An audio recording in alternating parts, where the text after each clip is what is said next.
ในวันนี้ก็เป็นวันพระขึ้น15 ค่ำเดือน 6ซึ่งเป็นวันวิสาขบูชาพวกเราทั้งหลายทั้งพระภิกษุสามเณรตลอดจนญาติโยมทั้งหลายก็ได้มาประชุมกันทำวัดสวดมนต์นั่งสมาธิ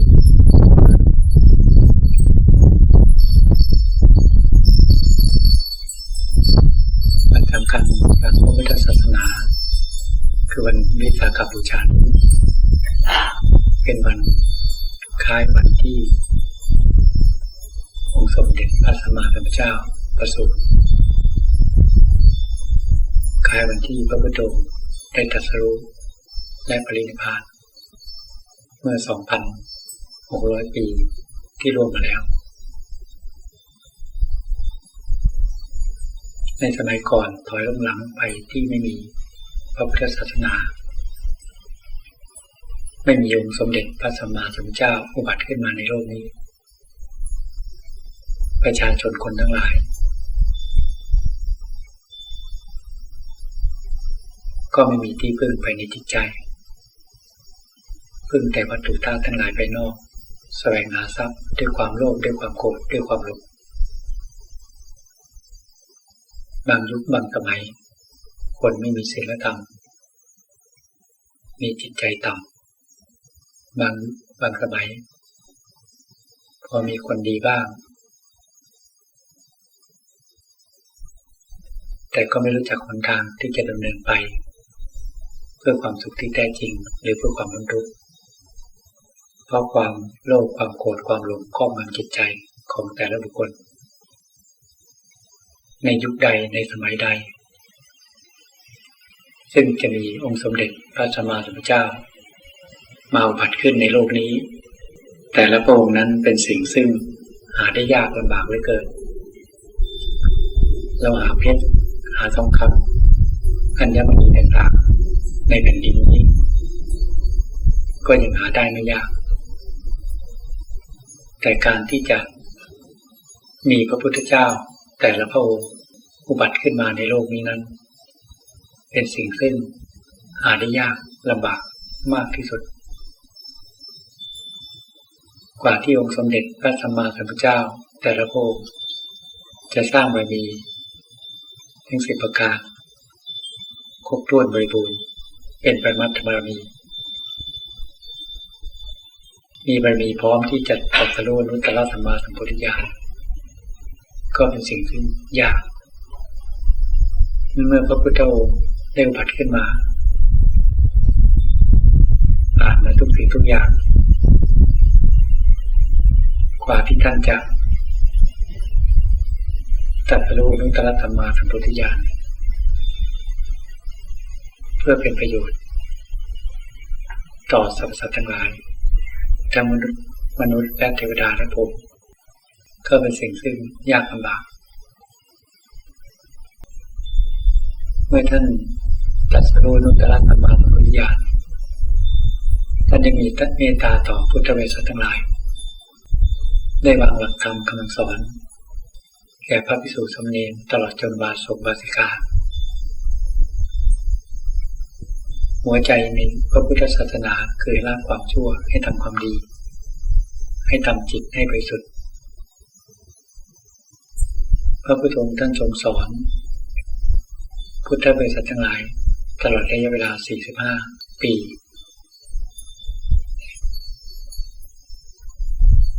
เมื่อท่านมันเกิดขึ้นก็งามในเบื้องต้นเมื่อท่านตรัสรู้ก็งามในท่ามกลาง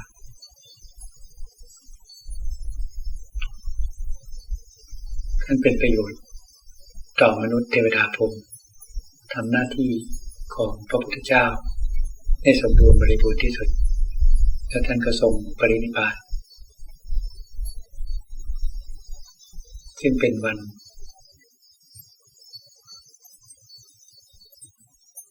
ที่กำหนดขึ้นมาว่าเป็นวันวิสาขบูชาสืบทอดต่อกันมาจนถึงทุกวันนี้ก่อนที่พระพุทธองค์จะปรินิพพานพระพุทธองค์ก็ได้ตรัส ปัจฉิมโอวาทแก่บรรดาพระภิกษุสามเณรอุบาสกอุบาสิกาที่ได้มาเฝ้าในคืนสุดท้ายท่านได้กล่าวไว้ว่าดูก่อนภิกษุทั้งหลายท่านทั้งหลายจงถึงพร้อมด้วยความไม่ประมาทเถิดสังขารทั้งหลายมีความเกิดขึ้นมาแล้วก็มีความเสื่อมสิ้นไปเป็นธรรมดาท่านทั้งหลายจงยังประโยชน์ของตนให้ถึงพร้อมและยังประโยชน์ของผู้อื่น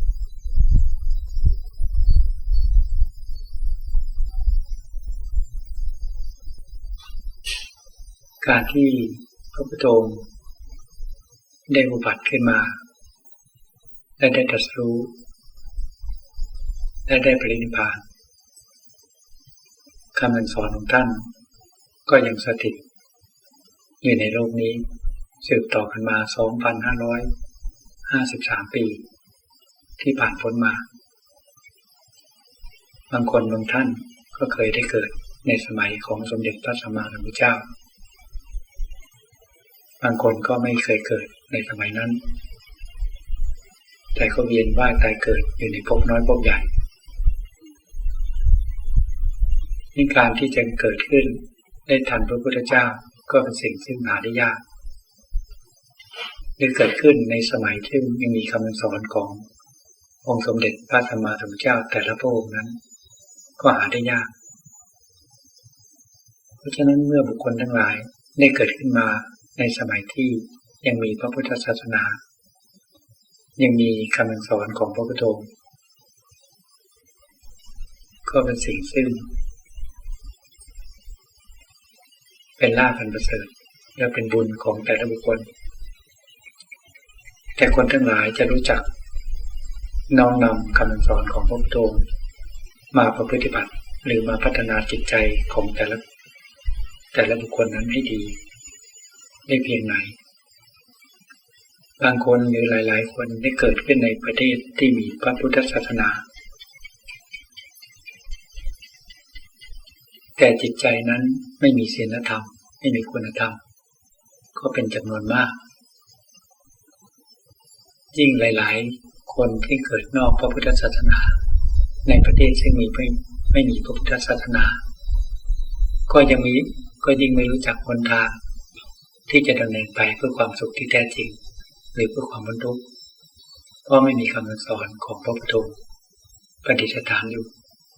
หรือตั้งมั่นอยู่ในแต่ละประเทศนั้นๆแม้ในประเทศไทยซึ่งได้ชื่อว่าเป็นประเทศซึ่งมีพระพุทธศาสนาก็ตามแต่คนเป็นจำนวนมาก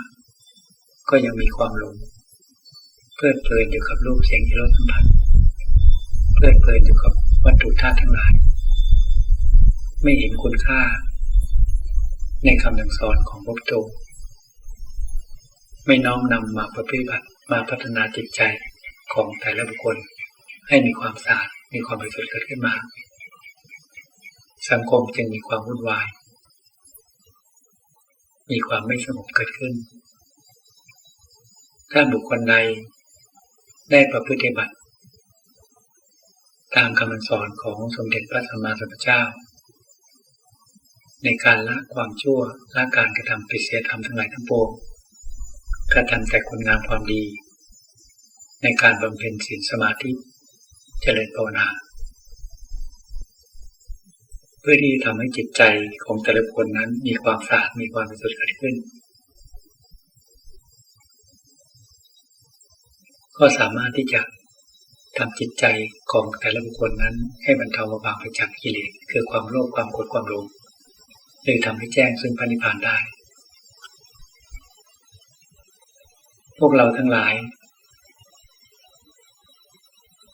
ท่านพระและสมณเณรตลอดจนญาติโยมทั้งหลาย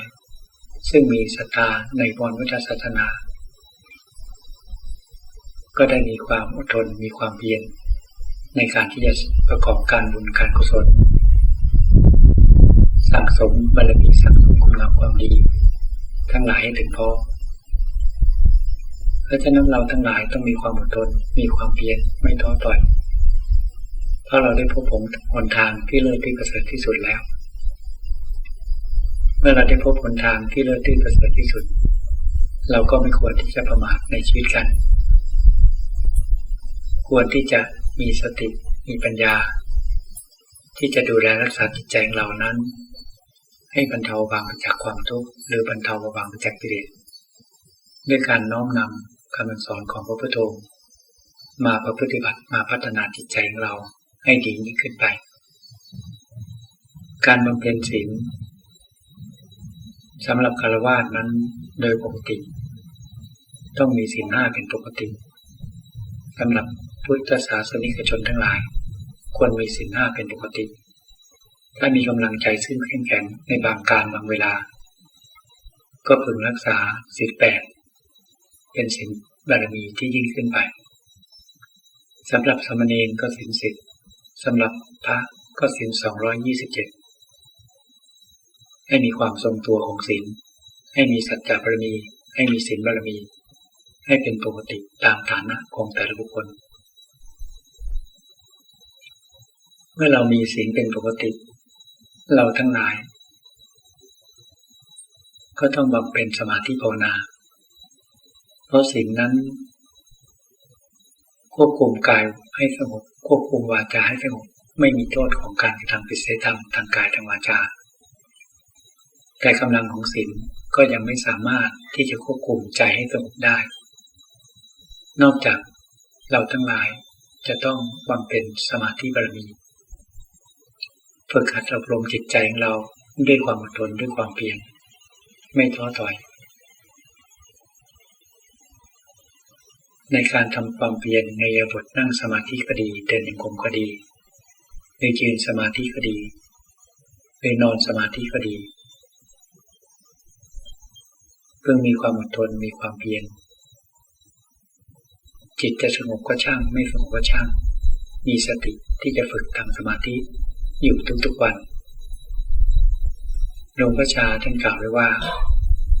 เมื่อขยันก็ให้ทำความเพียรโดยปกติคนทั่วไปเมื่อมีความขยันก็ทำความเพียรอยู่แล้วแต่เมื่อมีความขี้เกียจหลวงพ่อชาท่านก็ว่าให้ฝืนกระทำความเพียรได้ครึ่งหนึ่งของวันที่ขยันก็ยังดีถ้าเราทำเช่นนี้มีความอดทนมีความเพียรไม่ท้อถอย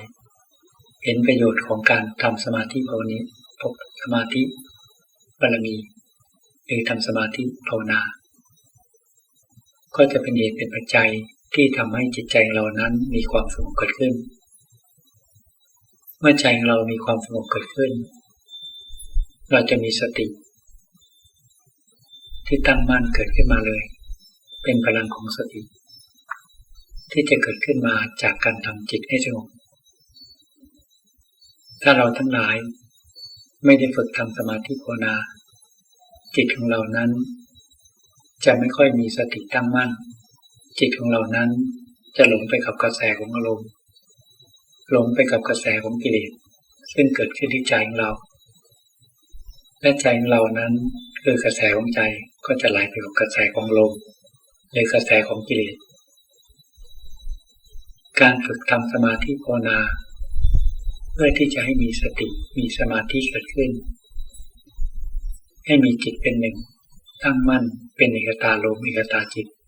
มีสติตั้งมั่นอยู่ในปัจจุบันธรรมเมื่อตาเห็นรูปหูได้ยินเสียงจมูกดมกลิ่นลิ้นสัมผัสรสกายสัมผัสเย็นร้อนอ่อนแข็ง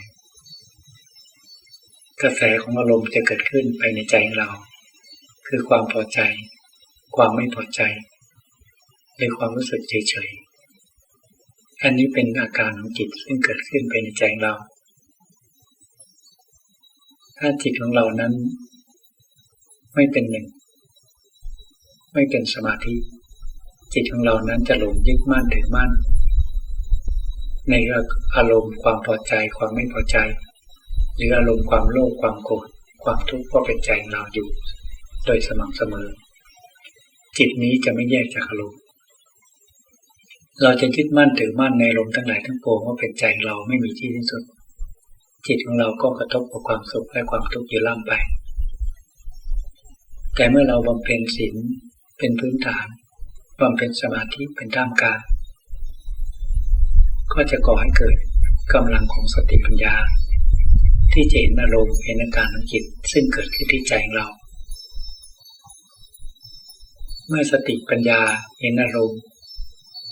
ความโลภก็ดีอารมณ์ความโกรธก็ดีอารมณ์ความพอใจความไม่พอใจหรือความยินดีในการทั้งหลายก็ดีซึ่งเกิดขึ้นที่ใจของเราเมื่อเรามีสติมีปัญญาเห็นอารมณ์ซึ่งเป็นความทุกข์สติปัญญาก็จะหาสาเหตุความทุกข์และสติปัญญานี้ก็จะหาหนทางที่จะดับความทุกข์ไปในจิตใจของเรา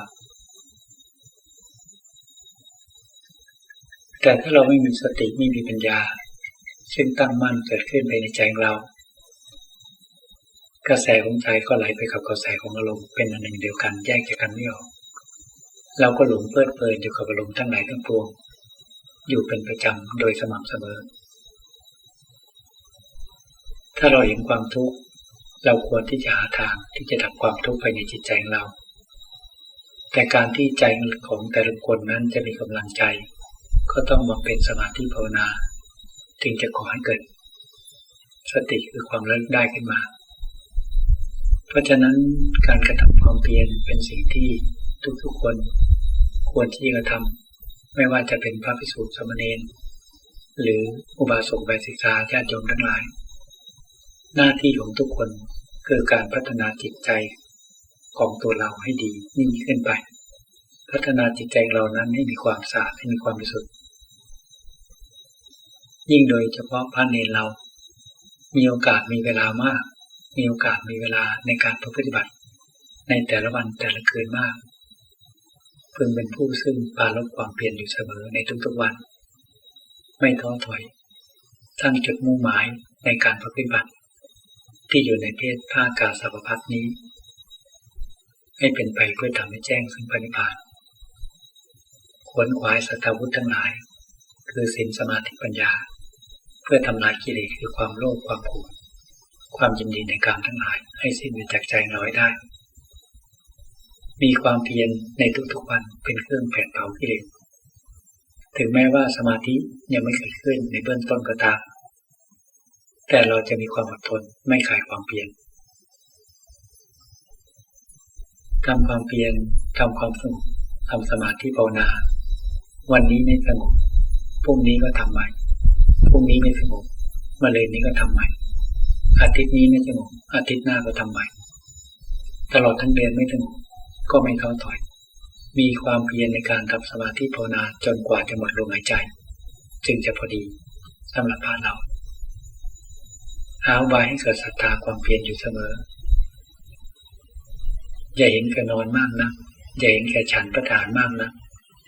นอนให้พอดีฉันประทานให้พอดีการทำความเพียรนั้นต้องให้หนักไว้ทำความเพียรให้ยิ่งหลวงพ่อชาเคยกล่าวไว้ว่าควรทำความเพียรเยี่ยงอย่างครูบาอาจารย์เช่นหลวงปู่เสาหลวงปู่มั่นหลวงพ่อชาครูบาอาจารย์ทั้งหลายทั้งปวงท่านทำความเพียรขนาดไหนท่านจึงทำให้จิตใจของท่านมีความบริสุทธิ์เกิดขึ้นให้ดูปฏิปทาของพระพุทธเจ้าให้ดูปฏิปทาของพระอรหันต์ทั้งหลายทั้งปวงเป็นแบบอย่างแล้วเราก็ควรที่จะปฏิบัติตามปฏิปทาของพระอรหันต์ทั้งหลายเพื่อความสะอาดเพื่อความบริสุทธิ์ของจิตโดยปกติแล้วพระกรรมฐานควรจำวัดประมาณสัก4 ชั่วโมงก็หาเวลาที่เหมาะสมถ้าร่างกายไม่อาพาธก็หาเวลาที่พอดีกับสุขภาพร่างกายของเราอย่าเห็นแก่นอนมากนะการขบฉันอาหารก็ฉันให้พอดีเพียงเพื่อประพฤติบัติภาวนาในวันหนึ่งกับคืนหนึ่งเท่านั้นการทำความเพียรถ้าภาษาของธรรมก็คือทำให้เต็มเหนี่ยวทำให้เต็มที่มีเวลาก็ปรารภความเพียรอยู่ในใจอยู่เสมอเมื่อทำกิจธุระส่วนรวมเสร็จเราก็หลีกเล่นปลีกตัวเข้าที่สำรวมในอิริยาบถนั่งสมาธิสำรวมในอิริยาบถเดินจงกรมออกจากอิริยาบถนั่งสมาธิหรือเดินจงกรมก็แล้วแต่ก็มีสติตามรักษาจิตของตนไปทุกๆขณะจิตหรือมีสติกำกับ จิตของเราไปทุกๆขณะจิตถ้าเราทำเช่นนี้จะเป็นสิ่งที่เสริมสร้างให้มีสติต่อเนื่องสติของเราซึ่งไม่ต่อเนื่องมีเผลอสติอยู่โดยส่วนมากหรือเผลอสติเป็นประจำนั้นก็จะมีสติที่ต่อเนื่องขึ้นมาทีเล็กทีน้อยจนกระทั่งมีสติที่จะรู้เท่าทันอารมณ์ซึ่งเกิดขึ้นภายในใจเราได้ไม่ต้องไปดูใครภายนอกไม่ต้องไปเพ่งโทษใครให้เพ่งโทษกิเลสในใจของเราถ้าใจเรายังมีความโลภใจเรายังมีความโกรธใจเรายังมีความยินดีในกามทั้งหลายให้มีสติที่จะหาทางละหาทางทำลายกิเลสให้สิ้นไปจากจิตใจเราให้ได้เมื่อเราละความโลภมาแล้วเราไม่ปรารถนาทรัพย์สมบัติวัตถุสิ่งของภายนอกเราจึงเข้ามาบรรพชาสมบทอันนั้นก็ไม่น่าจะห่วงอะไรในเรื่องการแสวงหาสิ่งต่างภายนอกเพราะพระเรามีเพียงบริขาร8และปัจจัย4เพียงเพื่ออาศัยอยู่วันหนึ่งกับคืนหนึ่งเท่านั้นอาศัยปัจจัย4จากชาวบ้านมีความพักน้อยสันโดษไม่ปรารถนาอะไรนอกจากการที่จะรู้ธรรมเห็นธรรมเพราะฉะนั้นเรื่องอารมณ์ของความโลภนี้ไม่ควรที่จะให้มีขึ้นไปในจิตใจของเราจะใช้บริขารอะไรปัจจัย4อะไรก็ควรพิจารณาโดยแยกขายให้เห็นเป็นธาตุดินธาตุน้ำธาตุลมธาตุไฟท่านควรผู้อาศัยปัจจัยทั้ง4ก็ประกอบด้วยธาตุดินธาตุน้ำธาตุลมธาตุไฟไม่แตกต่างกันมีสติมีปัญญาพิจารณาไม่ให้เกิดกิเลสความโลภที่กำเริบขึ้นมาแม้อารมณ์ความโกรธความไม่พอใจความอาฆาตพยาบาทก็ไม่ควรที่จะมีเพราะเราตั้งใจที่จะสละหรือละอารมณ์ละกิเลสออกไปจากจิตใจของเราเพราะฉะนั้นการที่จะมีสติเพ่งดูจิตใจของเราหรือเพ่งโทษภายในจิตใจของเราหาทางที่จะละกิเลสอย่างหยาบอย่างกลางอย่างละเอียดให้บรรเทาบางไปเรื่อยๆเป็นสิ่งที่สำคัญถ้าเรามีสติกำหนดดูอารมณ์ภายในจิตใจเราอยู่เสมอแม้มีความโกรธความไม่พอใจเกิดขึ้นสติปัญญานั้นก็จะพิจารณาละอารมณ์ความโกรธความไม่พอใจไปจากจิตใจเราได้ง่ายยิ่งเราฝึกซ้อมเจริญเมตตาภาวนาอยู่ทุกๆวันก็จะทำให้จิตใจเรานั้นสงบเย็นเมื่อกระทบอารมณ์ตาเห็นรูปหูได้ยินเสียงเกิดความไม่พอใจเกิดขึ้นสติปัญญาก็จะทำหน้าที่พิจารณาเห็นความไม่เที่ยงเห็นความไม่ใช่ตัวตนของอารมณ์ได้ง่าย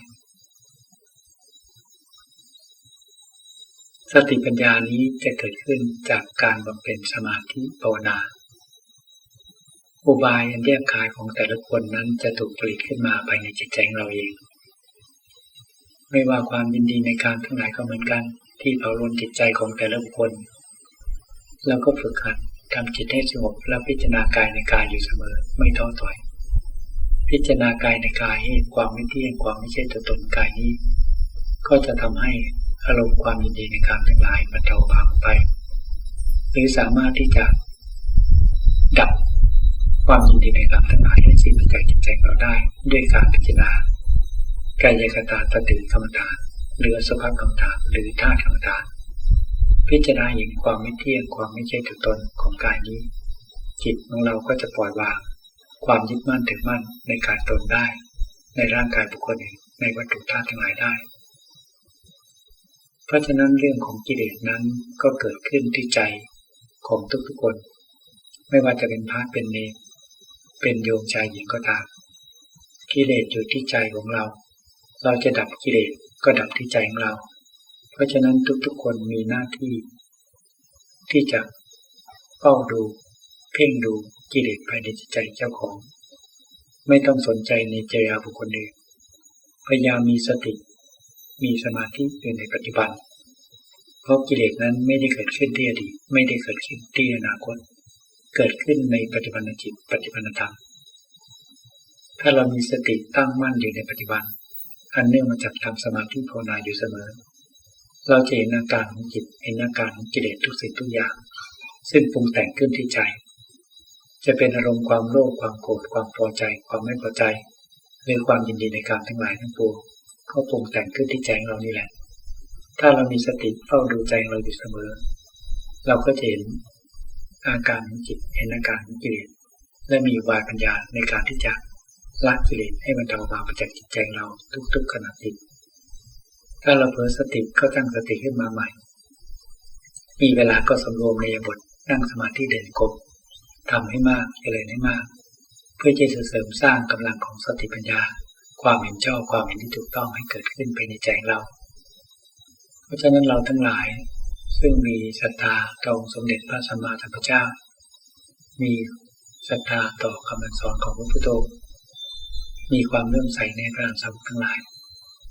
เพื่อมีพระพุทธพระธรรมพระสงฆ์อยู่ภายในจิตใจเราและมีความตั้งใจในการประพฤติบัติอันเป็นเหตุจะเป็นปัจจัยเพื่อทำให้แจ้งถึงปฏิบัติถ้าเราทั้งหลายประพฤติบัติตามคำสอนของพระพุทธองค์ในการบำเพ็ญศีลบารมีก็ดีในการบำเพ็ญสมาธิบารมีก็ดีในการบำเพ็ญปัญญาบารมีก็ดีเหตุปัจจัยต่างๆเหล่านี้จะเป็นเหตุเป็นปัจจัยเพื่อมีสติมีปัญญาที่จะรู้แจ้งในอริยสัจสี่คือกำหนดให้รู้ถึงความทุกข์ทุกสิ่งทุกอย่างที่เกิดขึ้นที่ใจของเรากำหนดหาสาเหตุความทุกข์ได้และกำหนดรู้ถึงความดับความทุกข์และกำหนดให้รู้ถึงข้อประพฤติปฏิบัติให้ถึงความดับความทุกข์ซึ่งข้อประพฤติปฏิบัติอันเป็นไปเพื่อความดับความทุกข์ก็คือการบำเพ็ญคุณงามความดีการรักษาศีลทำสมาธิเจริญภาวนาอันนี้เป็นหนทางที่เลิศที่ประเสริฐที่สุดที่ทำให้จิตใจของเราทุกคนนั้นได้มีความสุขที่แท้จริงหรือทำให้แจ้งถึงปฏิบัติได้เพราะฉะนั้นนี้พวกเราทั้งหลายพึงพยายามไม่ประมาทในชีวิตมีความอดทนมีความเพียรในการที่จะบำเพ็ญบารมีบำเพ็ญคุณงามความดีทั้งหลายทั้งปวงให้ถึงพร้อมเราทั้งหลายก็จะมีความสงบสุขทั้งในปัจจุบันและภายภาคหน้าในวันนี้ก็ให้ความคิดเห็นแก่พวกเราพอสมควรขอยุติเพียงเท่านี้